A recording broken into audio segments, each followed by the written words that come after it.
Hey everyone, how's it going? So last time we created our login page, so we're no longer seeing that horrible error when we try to access the login page. You can see obviously we don't have any style, so it still doesn't look great. But what we can do now is add some style to make it look beautiful.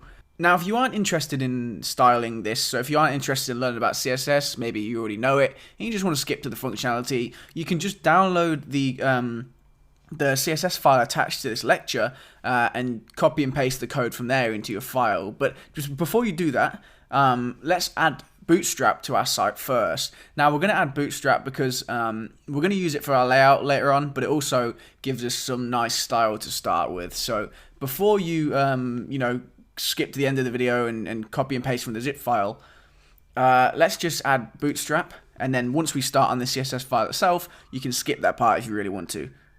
So if you go to a new tab and then type in Bootstrap CDN, we want the CDN version so that we don't have to download anything. And if you go to the link with getbootstrap.com, we're not doing that top one, let's just do the one that's from Bootstrap itself. So getbootstrap.com, I'll click on that one. And if you scroll down, you'll see the links for the CDN. Now, a CDN is basically a way that they've hosted the files that we can use. So we'll take the CSS file. So if I click on this button right here, it'll copy it for me, or you can copy it manually. And then let's go back to our text editor.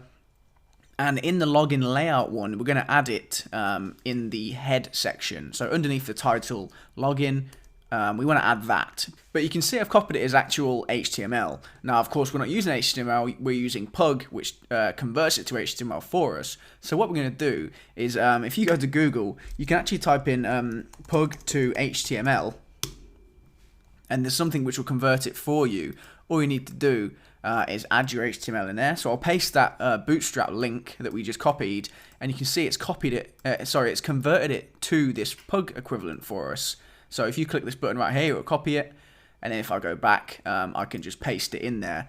So that line right here that we just pasted is the same as this one, but in its Pug version. Now, of course, it's pretty trivial. You could convert that manually if you wanted to, but it just saves you having to do it. It's just a quick and easy way to do it. What I'm also going to do, though, is copy and paste this into the main layout file, just so we don't have to come back and do this later on. We will use this. We will use Bootstrap in the main layout. So we may as well copy it in now. So I've copied that link into the main layout 1.2. Okay, great. So now we have the Bootstrap CSS file. And in fact, if I save login layout and then refresh the page, you should see it change slightly. So you can see it already looks a bit better. We've inherited some of the styles that come with the Bootstrap CSS file. Now notice how I didn't have to restart the server then. That's because changes to the Pug file don't need a server restart. Only server changes need a server restart. The Pug file is classed as client code, so it doesn't need to restart anything in order to see the changes, okay? So just know that if you're changing Pug files, you don't need to restart the server, but if you're changing things, on the server itself, like these files here, you do need to restart the server in order to see them. If in doubt, just restart the server anyway, and you can't go wrong that way. Okay, so where were we? Back to this Bootstrap tab. We're just going to finish off and copy these three as well.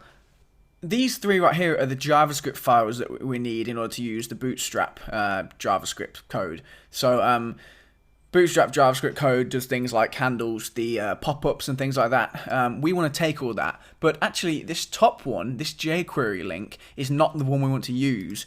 This uses jQuery's slim build. Now the slim build has essentially taken the main JavaScript file and stripped out some things it doesn't need, or it thinks it doesn't need, and that's fine, but it means if we end up using those things ourselves, then we don't have them and it could cause us problems later on. So what we're going to do is copy and paste these two lines, but we're going to go and get the full version of jQuery ourselves. So I'm copying and pasting the bottom two, so not the jQuery slim one, just the bottom two. And I'll paste it into my converter, like that. But before I take those two, I'm going to go ahead and get the jQuery one. So I'll go to a new tab and I'll type in jQuery CDN. And click on the top link. And if I scroll down a bit to here, jQuery 3.x. Now, be careful not to choose the slim one. We're going to just take the minified one right here. Now, the minified one is just the full version, but with the spaces and things stripped out just to reduce the file size slightly. So I've copied that right there, and I'll go back to this tab right here with my converter. and I'll paste that in there. And if I go back across, you'll see all three of these have now been added, and this is the converted pug equivalent. So I'll copy those three, and I'll go back to here, and I'll just paste it in the login layout one right here. But we don't add the JavaScript files in the head section. You're supposed to add JavaScript files at the end of the body tag because it helps with performance. Basically, if you add the JavaScript files in the head section, it means that the page won't be able to start rendering content until it's finished loading all the JavaScript files. And if the JavaScript files are quite large, it can take a few seconds. So the best practice is to add the JavaScript files at the end of the body tag. Because JavaScript files are usually only for behavior and not for visuals, the page will look how it's supposed to most of the time while it's loading this JavaScript content. So all I'm going to do is add it down here. I'm tabbed into the body, and I'm doing it in line with the wrapper like that. And make sure you tab these two across like this. So make sure these three are in line with the wrapper tag. All right.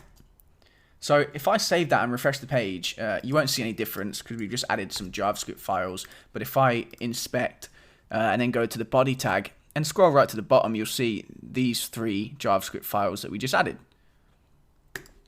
Great, so now we have Bootstrap, but just like we did before, we may as well take those three and paste them into the main layout one as well, because like I said, we will need those eventually, so we may as well do it now while we have them, rather than having to come back and add them later. So I've just copied those three into the main layout again, underneath the block content part.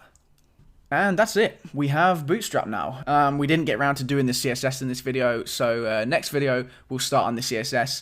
Like I said, if you're not interested in writing the CSS code yourself, you'll be able to download the zip files from one of the next lectures which has it and just copy and paste it from there, but I'll explain that as we go.